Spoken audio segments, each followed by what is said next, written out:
할렐루야. 좋은 아침입니다. 우리 한 번 더 인사할까요? 앞뒤 좌우에 계신 분들 이렇게 인사하겠습니다. 좋은 아침입니다. 여러분, 좋은 아침은 왜 좋은 아침입니까 하면 주님과 함께 하기 때문에 좋은 아침입니다.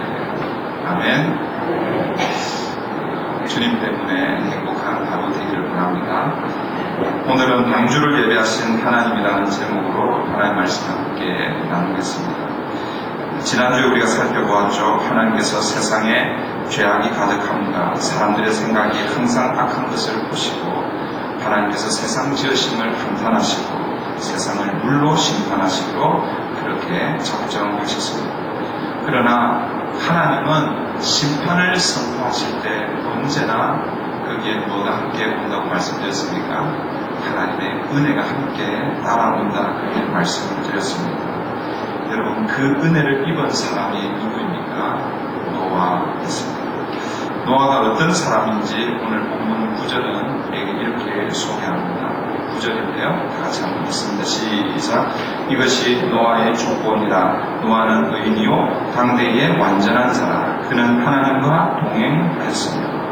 지난주에도 말씀을 드렸지만 오늘 본문이 소개하는 이 노아에 대해서 우리가 어떻게 이해하는가 조금 논란이 될 수가 있습니다.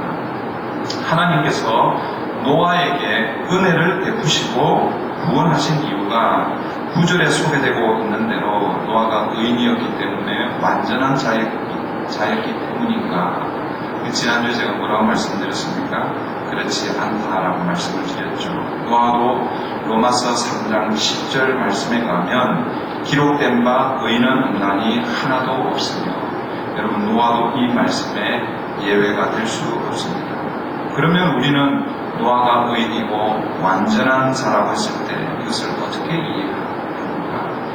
대부분의 학자들은 노아가 그 당시 당대를 살아가는 다른 사람들에 비해서 상대적으로 의인이고 완전하다는 그런 의미이지, 하나님 앞에서 하나님이 가지고 계신 그 절대 기준, 그 기준으로 의인이고 완전한 자는 아니다라는 그런 의미입니다. 하나님의 절대적인 기준에 비추어 보면 여전히 노아도 죄인이었습니다. 그러나 상대적으로 그 당시 사람들과 비교했을 때 노아가 의롭게 살려고 했다는 그런 의미죠. 그렇게 주장하는 이유가 바로 9절 하반절 말씀 때문입니다. 9절 하반절에 보면 노아가 하나님과 동행하였습니다.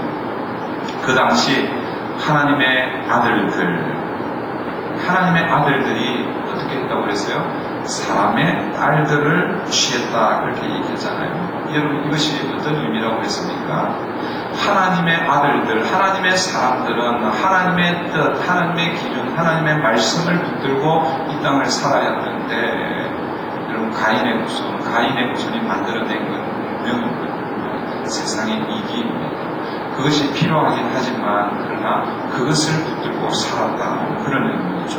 하나님의 말씀을 붙들고 하나님과 동행한다는 것은 세상의 방식이 아니라 하나님의 뜻에 따라 살아야 했는데, 그런데 사람들은 노아 하나님의 아들들로 표현되어 있는 셋의 후손들도 가인의 후손의 길을 따라갔다라는 것이죠. 그런데 그 중에 한 사람 노아가 어떻게 했다라는 것입니까?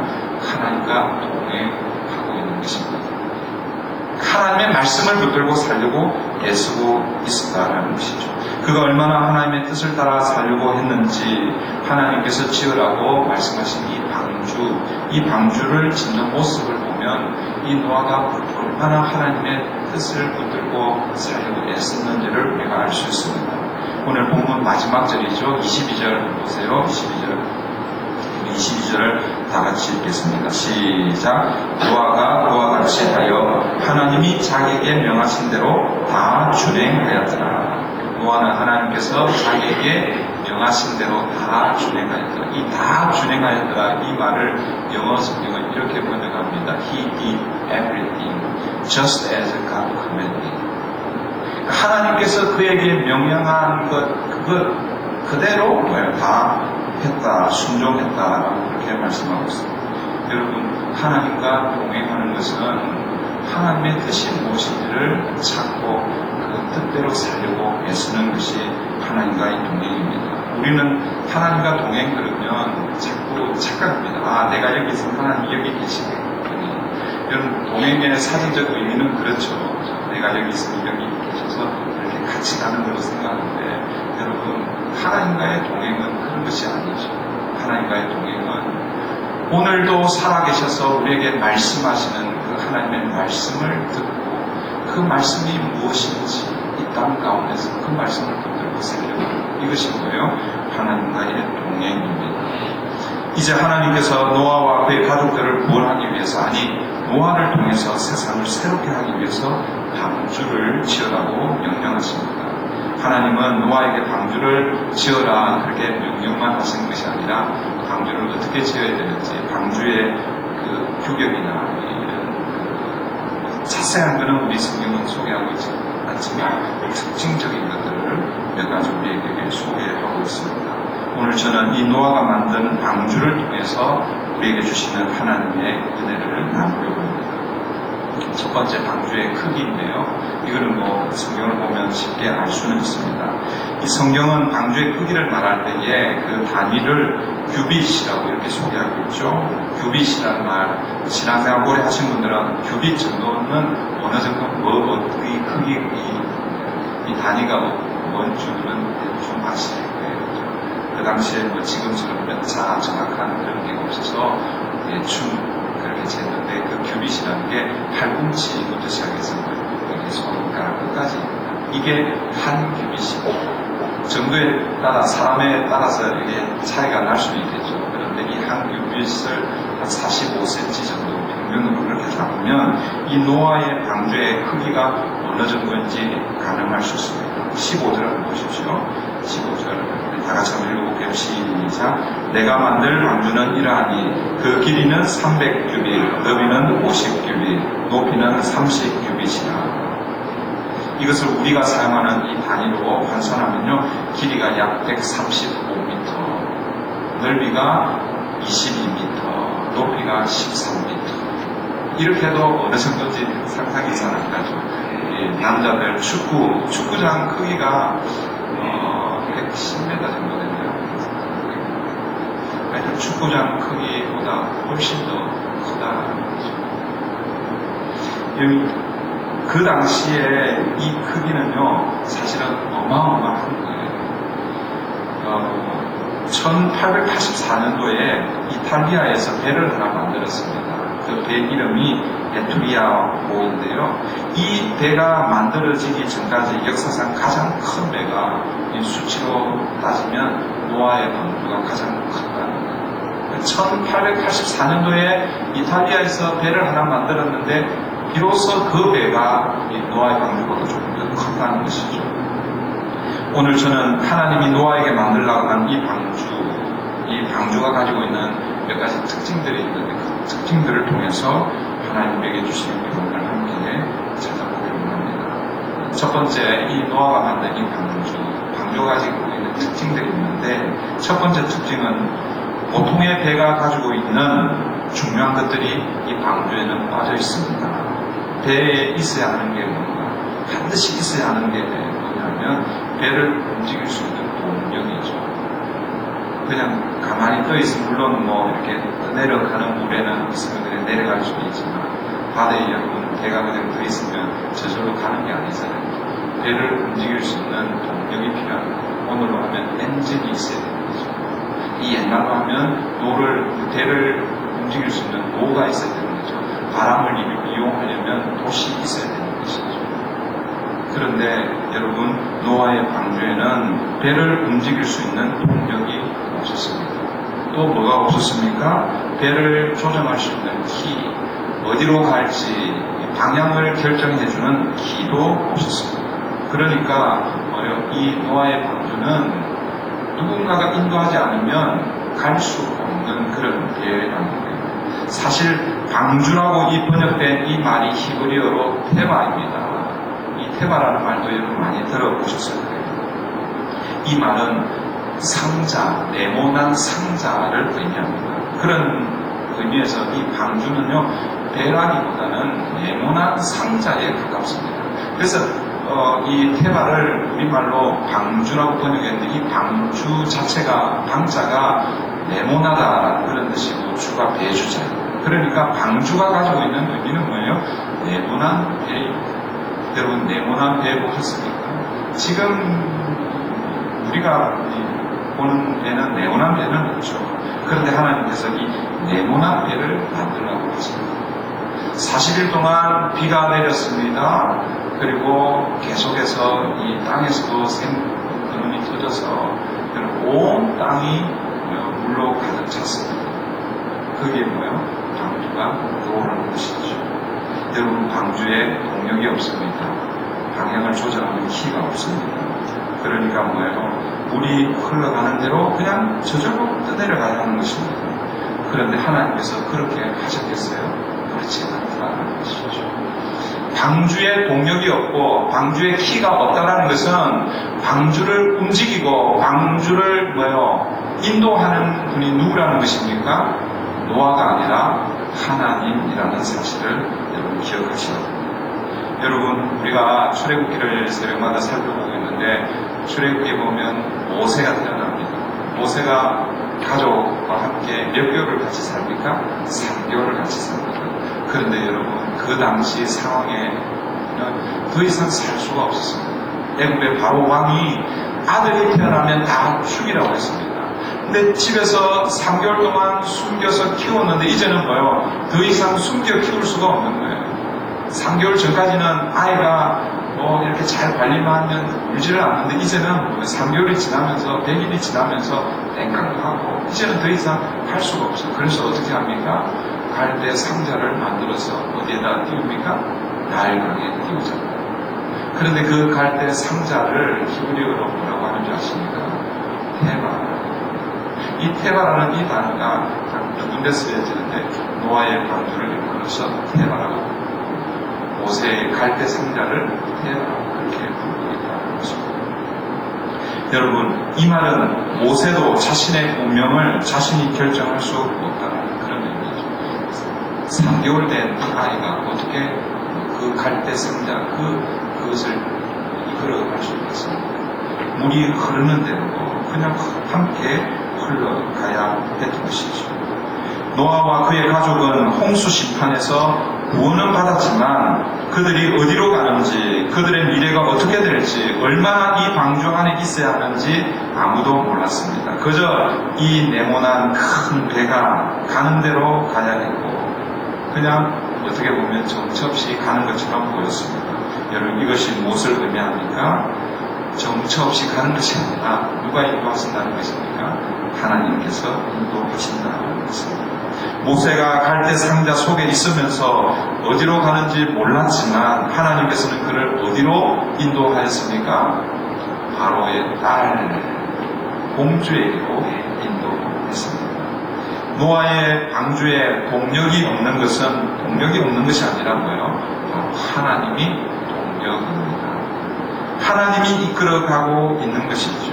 노아의 방주에 키가 없는 것이 아니라 하나님이 방향입니다. 하나님이 지시하는 곳으로 가게 되어 있는 것이죠. 하나님께서 방향을 설정하시고 인도하시는 것입니다. 방주의 주도권은 노아에게 있었던 것이 아니라 누구에게 있었다는 것입니까? 하나님께 있었다는 것입니다. 이것은 무엇을 의미합니까? 오늘 저와 여러분의 인생도 내가 계획하고 내가 이끌어가는 것처럼 보이지만 그러나 적어도 우리가 예수 그리스도를 구주로 고백하고 주님으로 고백하는 하나님의 백성이라면 우리의 인생 여정을 누가 인도하시고 누가 이끌어 가신다는 것입니까? 하나님이라는 것입니다. 사랑하는 성도 여러분, 이 땅을 살아갈 때 여러분 무슨 힘으로 살아갑니까? 합심으로 살아간다고 틀린 말은 아니죠. 오늘도 예배 끝나고 맛있게 우리 만나 목장에서 이름도 만나네요. 만나 목장에서 맛있게 밥을 준비하실 텐데 여러분 맛있게 드십시오. 그리고 우리의 육체는 이 밥심이 이끌어갈 수 있을지는 모르겠지만 그러나 우리의 영혼, 우리의 인생 여정은 하나님께서 인도하신다는 것을 잊어버리시면 여러분이 오늘 이 자리에 있지 않고 밖에 계시다면, 교회 밖에 계시다면, 아니 방주 밖에 계시다면 여러분의 힘으로 살아가야죠. 여러분의 힘으로. 그러나 적어도 여러분이 이 방주 안에 들어와 있다면, 하나님의 자녀로 이 땅을 살아간다면, 오늘 저와 여러분이 이 땅을 살아가는 힘은 우리에게서 오는 것이 아니다. 하나님으로부터 온다는 사실을 여러분 기억하시기를 바랍니다. 두 번째 방주의 특징은 방주에 창이 하나 있습니다. 그런데 이 방주의 창이 하늘로 나아 있습니다. 하나님은 노아에게 창 하나를 만들라 이렇게 말씀하시는데 16절 한번 보세요. 16절 거기에 창을 내되 위에서부터 한 규빗에 내고. 여러분 창문은 보통 어디에다 내는 게 정상적인 거예요? 집을 지을 때 혹은 크루즈 여행을 하신 분들도 창이 어디에 있어요? 다 옆으로 다 나 있잖아요. 창은 우리 키를 기준으로 해서 우리 눈높이에 맞추어서 이렇게 내는 것이 정상적인 것입니다. 그런데 여러분, 하나님께서 이 노아에게 창을 낼 때 어디로? 위로 내라 그렇게 말씀하고 있습니다. 이 말은 오늘 이 창의 기능은 우리가 생각하는 창문의 기능이 아님을 알 수 있습니다. 창문을 위로 내라고 하시는 하나님의 뜻이 무엇입니까? 첫 번째는요, 창을 통해서 방주 밖을 보지 마라. 여러분이 창문에 가지고 있는 기능이 뭡니까? 이게 창문을 통해서 밖에 어떤 일이 일어나는지 밖에 동력을 살펴볼 수 있잖아요. 그죠? 그리고 또 이런 여름 더울 때에 아침에 제가 와가지고 이 문을 탁 열어가지고 풍을 시켰습니다. 이게 나쁜 공기를 빼내고 이렇게 하는 역할이 뭐예요? 창문이라는 거예요. 그런데 창이 위로, 그것도 한번 생각해 보세요. 배가 아까 어느 크기라고 그랬어요? 축구장보다도 더 큰 배입니다. 그러면 여러분들이 만약 생각하면 창문을 몇 개를 더 내야 되겠어요? 한 개, 두 개? 수없이 많이 내어야 창문, 오늘 우리가 생각하는 창문의 기능을 할 수 있을 거예요. 그런데 그 엄청난 크기에 대해 창문을 하나만 내되 위로 내라고 하고 있다고. 이것은 오늘 우리가 생각하는 이 창문의 기능이 아니라는 것이죠. 창문이 위에 있으면 밖의 사정을 볼 수가 없습니다. 노아가 밖을 볼 수 없다는 것을 우리가 어떻게 알 수 있습니까? 홍수 심판이 끝날 때 물이 줄어들었습니다. 그런데 노아가요, 물이 얼마나 줄어들었는지 알 수가 없었어요. 만약에 창문이 옆으로 나 있었으면 그 창을 통해서 물이 얼마나 줄었는지 알 수 있잖아요. 그죠? 그런데 짐작은 하는데 알 수가 없는 거예요. 그래서 어떻게 합니까? 까마귀와 비둘기를 사용해서 그 위로 난 창문에 날려보내잖아요. 그렇게 해서 물이 얼마나 줄었는지 그걸 알게 되는 것이죠. 그러면 하나님은 왜 이 방주 밖을 보지 못하도록 그렇게 하셨을까요? 방주 밖에 무엇이 있었을까요? 여러분 한번 상상해 보시죠. 방주 밖에 무엇이 있었습니까? 물로 넘실 엄청난 물이 있었죠. 그런데 그 물과 함께 하나님의 심판이 그거거든요. 그 홍수 심판으로 죽어가는 사람들이 있습니다. 울부짖습니다. 여러분, 노아와 가까이 살았던 사람들이 아마 그 홍수 심판으로 노아에게 달려왔을 것입니다. 방주의 문을 두드려 있습니다. 노아, 이 문을 좀 열어달라고. 아마 그런 것들을 이 창이 바로 나 있으면 보지 않았을 거예요. 여러분, 인간적으로 생각해보면 이 노아가 어떤 마음이 들었겠습니까? 긍휼한 마음, 그런 마음이 들지 않았겠습니까? 노아가 방주의 문을 열 수 없었겠지만 그 안타까운 상황을 보면서 그 방주의 문을 열려고 그렇게 아마 시도했을지도 모르겠습니다. 여러분, 그거보다도 더 비참한 것은 자신이 이 방주를 지을 때에 좀 더 사람들에게 하나님의 심판을 더 정확하게 외쳤으면 한 사람이라도 구원할 수 있었을 텐데 하는 이런 자책감, 이런 것들이 아마 그 마음 가운데 있었을 것입니다. 그런데 하나님은 창을 위로 내게 하시면서 그런 것들을 보지 못하게 하셨습니다. 여러분, 또 방주 밖에는 무엇이 있었을까요? 노아의 삶에 터전이 있었죠. 노아에게 살던 집이 있었을 것이고 평생 동안 일구었던 밭이나 논이나 이런 것들이 있었겠죠. 실제 밭이나 논이 아닐 수도 있지만 오늘 우리로 얘기하면 비즈니스 현장, 직장이 있었지. 그런데 여러분, 하나님은 그런 것들을 보지 말라고 말씀하시는 것입니다. 그런 거 보면 어떤 생각이 들겠어요? 아깝다는 생각 들지 않겠어요? 평생을 일구어놓은 그 삶의 터전이 물로 다 쏟아내가는 것입니다. 여러분, 소돔과 고모라의 멸망 여러분 기억하시죠? 하나님께서 이 롯과 그의 딸들 안에 은혜를 베풀어주면서 하나님이 그 소돔과 고모라 속에서 구원받을 수 있도록 길을 열어주셨습니다. 그런데 그 구원의 길에서 누가 롯이 뒤를 돌아보았습니다. 왜 뒤를 돌아보았겠습니까? 하나님께서 어떻게 심판하시는가 그거 보기 위해서 뒤를 돌아보았겠어요. 하나님께서 뒤돌아보지 말라 말씀하셨습니다. 뒤를 돌아보면 소금 기둥이 되겠다 그렇게 말씀하셨습니다. 그런데 여러분, 이 롯의 아내가 뒤를 돌아보고 어떤 마음으로 뒤를 돌아보았습니까? 저는 그 두고 온 자신의 그 삶의 터전, 다르게 표현하면 세상에 미련을 두는 것이죠. 사랑하는 성도 여러분, 세상에 미련을 두다가 자신도 함께 하나님의 심판을 당한다는 사실을 기억하죠. 밖을 보지 말라는 것은 세상에 미련을 두지 말고 살라는 그런 사랑하는 성도 여러분, 우리가 이 땅을 살아갈 때에 이 땅에 발을 딛고 살고 있습니다. 세상이 만들어내는 것은 우리가 누려야 합니다. 그러나 여러분, 그것에 매몰되면 안 되는 것입니다. 그것에 미련을 두며 살아가면 안 되는 것입니다. 우리의 영원한 소망은 하늘에 있는 것입니다. 하나님께 있는 것입니다. 그래서 방주의 창을 위로 만든 두 번째 이유는 땅을 바라보는 것이 아니라 아래를 바라보는 것이 아니라 뭐예요? 위를 바라보며 살라고 하는 그런 의미이죠. 위를 바라보는 것은 하나님만 바라보라는 그런 의미입니다. 하나님만 의지하고 살라는 그런 의미이죠. 여러분, 이것이 오늘 우리의 믿음의 삶인 것입니다. 믿음의 삶이란 무엇입니까? 오늘도 홍수와 같은 이런 세상의 도전들이 우리 앞에 있습니다. 크고 작은 문제들이 우리 앞에 있습니다. 앞이 보이지 않을 캄캄한 것들이 우리 앞에 놓여 있을 수 있습니다. 아무것도 볼 수 없습니다.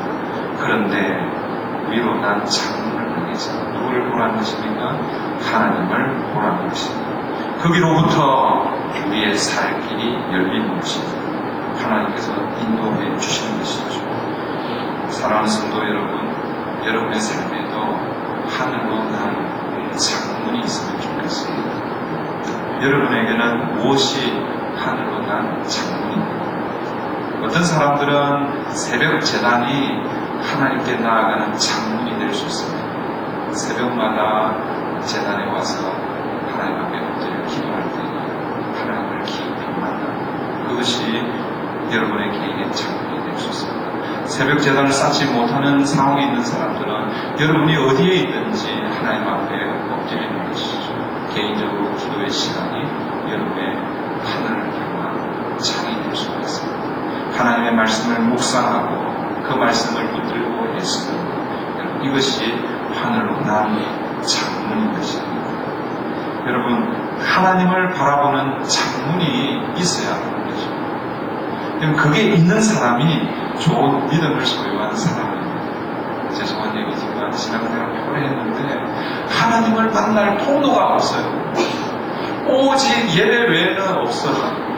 이 예배도 하늘 난 좋은 창이기도 하지만 여러분이 개인이 하나님은 여러분을 개인적으로 만나기를 원하십니다. 오늘 여러분 작정하십시오. 내 삶에, 내 인생에 하늘로 난 창문이 무엇일까? 나는 무슨 통로를 통해서 살아계신 하나님을 만나고 있을까? 한번 생각해 보십시오. 그것을 통해서 날마다 주님께 나아갑니다. 땅이 아니라, 아래가 아니라 하나님을 바라보는 이 땅을 살아가는 저와 여러분 되기를 바랍니다. 세 번째 방주의 특징, 방주로 들어가는 문도 뭐예요? 하나밖에 없죠. 다시 신문지를 보십시오. 거기에 창을 내되 위에서부터 한 규빗을 내고 그 문은 옆으로 내고 창은 위로 내고 문은 옆으로 내라. 그렇게 말씀합니다. 이 문을 뭐라고 표현하냐면요, 그 문이라고 그렇게 표현합니다. 여러분, 방주에는 그 문밖에 없습니다. 그 문 외에는 어떤 문도 없는 것이죠. 이 문을 통해서만 그 방주 안으로 들어갈 수 있는 것입니다. 이것은 오늘 우리가 하나님께 가는 것도 한 문밖에 없다라는 그런 의미죠. 우리를 구원하는 문도 한 문밖에 없습니다. 바로 예수 그리스도, 그분이 하나님께로 나아가는 문이 된다는 것이죠. 요한복음 10장 9절에서 예수님께서 이렇게 말씀하십니다. 내가 문이니 누구든지 나로 말미암아 들어가면 구원을 받고, 예수님께서 이렇게 말씀하십니다. 내가 문이니 누구든지 나로 말미암아 들어가면 구원을 받고, 구원으로 인도하는 분은 예수 그리스도 한 분밖에 없습니다. 방주는 구원을 상징합니다. 그러나 여러분, 방주 자체가 구원이 아닙니다. 구원은 무엇입니까? 방주 안에 들어가야 하는 것입니다. 18절 말씀 보세요. 그러나 너와는 내가 내 언약을 세우리니 너는 내 아들들과 내 아내와 내 며느리들과 함께 그 방주로 들어가. 방주 자체가 구원이 아니라 그 방주 안에 들어가야 하나님의 구원을 경험하는 것입니다. 여러분, 세상 밖에 있는 사람들도 방주를 보았을 것입니다. 그 거대하게 어쩌면 산 꼭대기에 만들어져 있는 그 방주를 보면서 노아를 비웃고 조롱하고 그렇게 했을 것입니다. 그들에게도 방주가 있었습니다. 그런데 여러분, 그 방주가 그들을 구원하는 것이 아닙니다. 어떻게 해야 구원을 얻습니까? 그 방주 안에 들어가야 하는 것이죠. 그런 의미에서 여러분, 구원은 소속입니다. 내가 어디에 소속되어 있는가가 중요한 것이죠. 여러분의 소속은 어디입니까? 방주 아닙니까? 아니면 방주 밖에 있습니까? 당연히 방주 안에 있어야 되는 것이죠. 방주는 또한 어느 날 교회를 상징합니다. 노아의 방주가 교회를 상징한다고 할 때에 여러분, 교회는 어떤 곳입니까? 여러분, 노아 방주 안에는요, 노아와 노아의 가족이 들어가 있는 것뿐만 아니라 오늘 본문에도 여러분, 이 정결한 짐승이 이렇게 들어간다고 했는데, 원래는 정결한 짐승 2쌍, 그리고 부정한 짐승 7쌍 들어갑니다. 뿐만 아니라 나는 짐승도 들어가고 기는 짐승, 모든 생물, 땅에 있는 생물들은 다 방주 안으로 들어가고 있습니다. 여러분, 독수리가 있을 거예요. 새들의 왕이라고 해요. 독수리도 방주 안에 있었을 것입니다. 달팽이 같은 이런 것도 아마 방주 안에 기어서 아마 들어갔을 것입니다. 무슨 얘기입니까? 방주 안에는요, 온갖 종류의 사람을 포함해서 온갖 종류의 짐승들이 다 들어가는 겁니다. 여러분, 방주 안을 한번 상상해 보십시오. 방주 안에서 이 노아가 얼마나 머물러 있으냐면 1년 정도, 1년하고 한 2주 정도 머물러 있었습니다. 한 370일 정도 머물러 있었습니다. 여러분, 온갖 짐승들이 만들어내는 소리, 온갖 짐승들이 이 품어내는 그 독한 공기, 배설물도 이런 것들을 한번 생각해 보십시오. 여러분, 우리는 이 방주를 낭만적인 어떤 그런 장소로 생각하는데 여러분, 그렇지 않습니다. 실제입니다. 그 방주 안에 홍수 심판을 피했지만 그 방주 안은 여러분 온갖 종류의 것들이 그냥 가득 있는 거예요. 결코 오래 머물고 싶지 않았을 것입니다. 여러분, 오늘 교회는 어떻습니까? 교회도 마찬가지죠.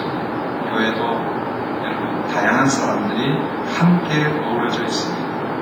방주 안에 온갖 짐승들의 배설물과 온갖 종류의 소리가 있는 것처럼 이 교회 역시 이런 것들로 가득 차 있습니다. 교회는 우리가 생각하는 것처럼 그렇게 이상적이거나 완벽한 곳이 아닙니다. 교회는 어떤 의미에서 모든 종류의 환자들이 모여있는 종합병원과 같습니다. 누구 한 사람 온전한 사람이 없습니다. 완벽한 사람이 없습니다. 교회를 종합병원이라고 이렇게 비유하니까 목사님은 의사인가 보다 생각하는데 아닙니다. 저도 환자입니다. 여러분보다 어쩌면 상태가 더 나쁜 환자일 수 있어요. 그런데 같은 환자 중에서도 하나님의 말씀을 조금 더 이렇게 연구하고 배웠다고 해서 오늘 지금 이 자리에 그냥 서 있는 거예요. 우리의 의사는 누구예요? 예수 그리스도. 그분만이 우리의 의사인 것이죠. 성경적인 의미에 있어서 완전한 교회는 이 땅에 세워진 적이 없습니다. 지난 기독교 2000년 역사 가운데 수많은 교회들이 오고 갔지만 완벽한 교회는 한 교회도 없었습니다. 초대교회, 예루살렘 교회도 얼마나 많은 문제들이 있었습니다. 어떤 분이 교회의 영성을 느끼고 완벽한 교회를 찾아 나섰습니다. 그분이 어떤 사람을 만나서 제가 완벽한 교회를 찾고 있습니다. 저에게 완벽한 교회를 좀 소개해 주십시오. 그러면 제가 그 교회를 다니겠습니다. 이런 얘기를 했습니다. 그런데 그 사람이 그 얘기를 듣고 있다가 그 사람에게 이런 말을 해주었다고 합니다. 이 세상에 완벽한 교회는 없습니다. 만약 완벽한 교회가 있다고 하면 당신이 그 교회에 출석하는 순간 그 교회는 더 이상 완벽한 교회가 아닙니다. 여러분 어떻습니까? 우리 교회는 어떻습니까? 우리 교회는 완벽합니까?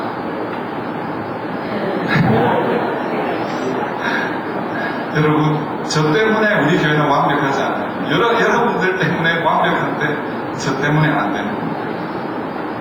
그런데 여러분, 하나님께서는 이 아수라장 같은 이 노아의 방주를 통해서 하나님의 구속의 역사를 이어가고 있다는 것입니다.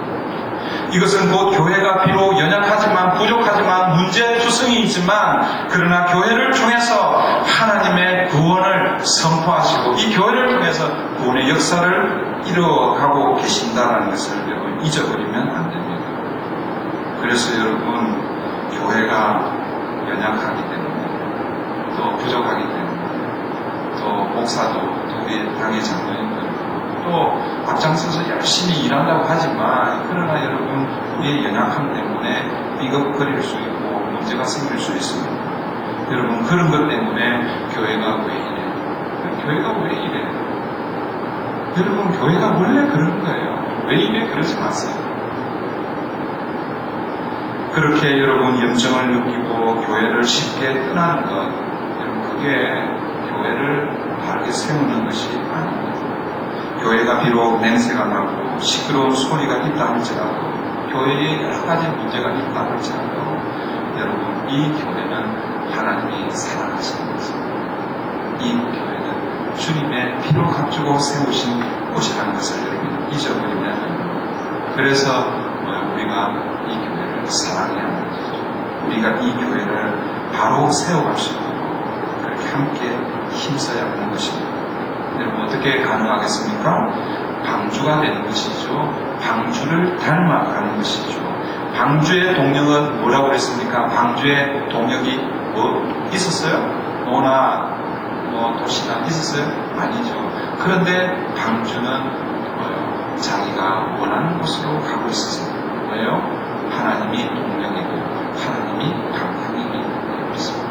오늘 우리 브릿지 교회도 브릿지 교회를 움직이는 힘은 목사가 아닙니다. 우리 장로님들이 아닙니다. 여러분 힘 있는 어떤 권세를 갖고 있는 사람들이 아닙니다. 우리 브릿지 교회를 움직이는 힘은 누구라는 거예요? 하나님입니다. 그래서 우리는 뭐예요? 하늘을 향해서 나 있는 그 창을 향해서 하나님께 엎드리고 하나님께 기도하는 것이죠. 그렇게 하기 위해서 창을 위로 만들라 말씀하신 것이죠. 교회를 하나님의 뜻대로 움직이겠다고 하는데 엎드리지 않습니다. 그거는 이율배반인 것이죠. 교회는 하나님의 힘으로 나아갑니다. 그렇게 하는데 뭐예요? 세상의 방식을 끄집어 갖고 오면 그건 안 되는 것이죠. 하나님이 우리 교회의 동력입니다. 그러면 하늘로 난 그 창을 향해서 하나님의 뜻을 하나님께 엎드리는 것이죠. 이것이 뭐예요? 방주의 교회인 것이죠. 이 방주 안에 들어오는 사람들 오직 뭐예요? 저 문으로 만들어볼까요? 저 문, 오늘 여러분들이 이 교회 안에 저 문을 통해서 그런 의미가 아니죠. 여러분이 브릿지 교회 멤버가 되었다는 것은, 브릿지 교회의 성도가 되었다는 것은 예수 그리스도를 구주로 고백한 사람들이 여기에 있는 거죠.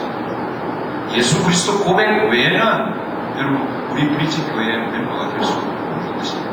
물론 우리 교회뿐만 아니라 다른 교회도 마찬가지죠. 사랑하는 성도 여러분 우리 교회는 완전한 교회가 아닙니다. 완벽한 교회가 아닙니다. 그럼에도 불구하고 하나님은 우리 브릿지 교회를 통해서 하나님의 구속의 역사를 써가시는 줄 믿습니다. 그러기 위해서는 어떻게 해야 되냐고요? 우리가 방주가 돼요. 교회가 방주가 되어야 되고 여러분 개인이 방주가 되어야 되는 것입니다. 여러분 개인이 이 땅을 살아갈 때에 누구의 힘으로 살아가야 되는 것입니까? 하나님의 힘으로 살아가야 되는 것입니다. 그 하나님의 은혜, 하나님의 힘을 공급받는 곳이 어디라고요? 위로부터 와야 되는 것이죠. 누구를 통해서요? 예수 그리스도를 통해서. 저와 여러분이 그런 은혜로 이 땅을 살아갑니다. 그런 저와 여러분 또 우리 브릿지 교회 되기를 바랍니다. 이 시간 함께 말씀을 붙들고 같이 기도하겠습니다.